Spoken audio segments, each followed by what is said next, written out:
Praise the Lord, our daily bread. 1 Corinthians chapter 1 verse 9. God is faithful, through whom you were called into the fellowship of His Son, Jesus Christ our Lord. O Almighty God, thank you for giving this wonderful verse. May your presence showers on us. You did not choose me. God who said that, I chose you. Thank you, Lord, for calling us to be your people. Give us the wisdom we need to obey your laws, live as your people, unlike other people, and come to receive your blessing and grace. We ask this in the precious name of our Lord Jesus Christ. Amen. அன்றாட உணவு 1 கொரிந்தியர் அதிகாரம் 1 இறை வார்த்தை 9. கடவுள் நம்பிக்கைக்குரியவர். தம் மகனும் நம் ஆண்டவருமாகிய இயேசு கிறிஸ்துவின் நட்புறவில் பங்கு பெற உங்களை அவர் அழைத்துள்ளார்.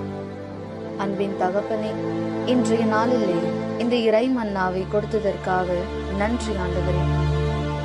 நீங்கள் என்னை தேர்ந்து கொள்ளவில்லை, நான் தான் உங்களை தேர்ந்து கொண்டேன் என்று சொன்ன இறைவா, எங்களை உமது மக்களாக அழைத்ததற்கு நன்றி ஆண்டவரே.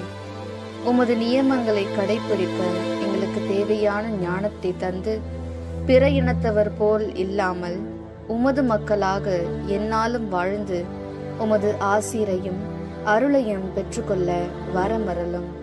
ஆமென். அன்னன்னுள்ள போஜனம் 1 கொரிந்தோஸ் 1 அத்தியாயம் 9 വാക്യം. തന്റെ പുത്രനെയും നമ്മുടെ കർത്താവായ യേശു ക്രിസ്തുവിന്റെ സഹവാസത്തിലേക്കു നിങ്ങളെ വിളിച്ച ദൈവം വിശ്വസ്തനാണ്.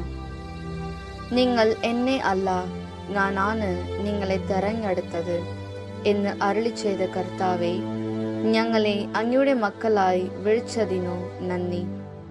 ദൈവമേ, ഞങ്ങളോട് ആജ്ഞാപിച്ച നിയമങ്ങളെ അനുഷ്ഠിക്കാനും ഞങ്ങളുടെ ചുറ്റുമുള്ള ജനതകളെ അന്യ ദേവന്മാരെ സേവിക്കുന്നവരാകാതെ എന്നും അങ്ങയുടെ മക്കളായി ജീവിക്കുവാൻ എന്നും അങ്ങയുടെ അനുഗ്രഹവും കൃപയും തന്ന് അനുഗ്രഹിക്കണമേ. ആമേൻ.